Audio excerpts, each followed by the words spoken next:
Growing outrage this evening over the deadly police shooting of an unarmed father who was deaf. He was pulled over for speeding not far from his home. Neighbors believe he was trying to communicate using sign language when a state trooper opened fire. Here's ABC's Lindsay shot Davis. And killed a deaf man in Oklahoma City. 35-year-old Magdiel Sanchez was shot Tuesday night in front of his home. Neighbors say that Sanchez could not understand officers' commands. Daniel Harris, a husband and father, was fatally shot by police in what started as a simple traffic violation. He stopped over here, and then a few seconds later, I heard a gunshot. Police say they were trying to pull over the 29-year-old who had a hearing and speech impairment for speeding. But a 7-mile chase ensued and didn't end until Harris pulled into his driveway and got out of the car. That guy's deaf. He didn't even hear the siren. He didn't hear anything. Police say there was a brief encounter, and some residents suggest he may have been using hand gestures or sign language to communicate with the officers. The siren it went on for like 10 or 15 seconds. About 10 seconds later, a gunshot and went other off. neighbors were frantically shouting at the officers, telling them Sanchez is deaf and could not understand them. I believe they did hear me because one of them turned around and looked at me. He also claims Sanchez used what he called a stick as a means of communication, not as a weapon. The guy does movements. He don't speak, he don't hear, so mainly it's hand movements that he does. Using a sign language. One is that I'm an officer here.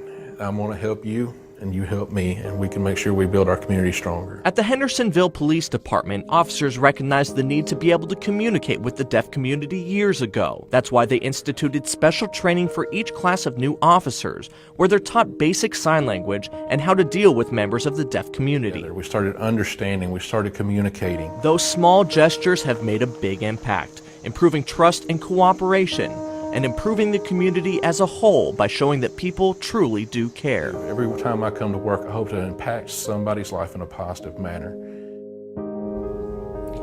The hope is by the end of the year, the Hendersonville Police Department will be able to use an iPad to speak with members of the deaf community through an interpreter live. That will further increase the ability for them to communicate.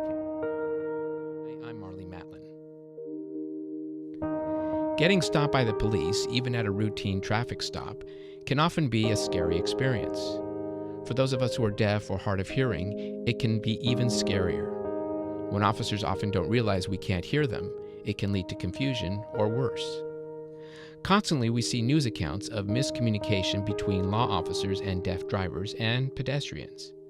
These reports range from wrongful arrests to brutal beatings to even homicides. It is the job of the police to make sure that they are following the law and that they receive training on how to interact with our community. But the more educated we are about our rights, the more comfortable we can feel about asserting them when interacting with law enforcement.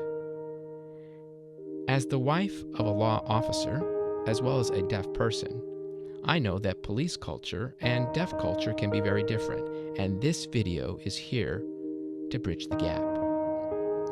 Some of what I'm going to explain you may recognize from TV. Some of it is specific to those of us who are deaf or hard of hearing. Also, what I'm about to share applies to everyone, regardless of your immigration or your citizenship status. The first thing you can do is to be prepared. Have a sign in your car visor and a wallet-sized piece of paper in your wallet that says, "I am deaf" or "I am hard of hearing," and that also states your preferred means of communication.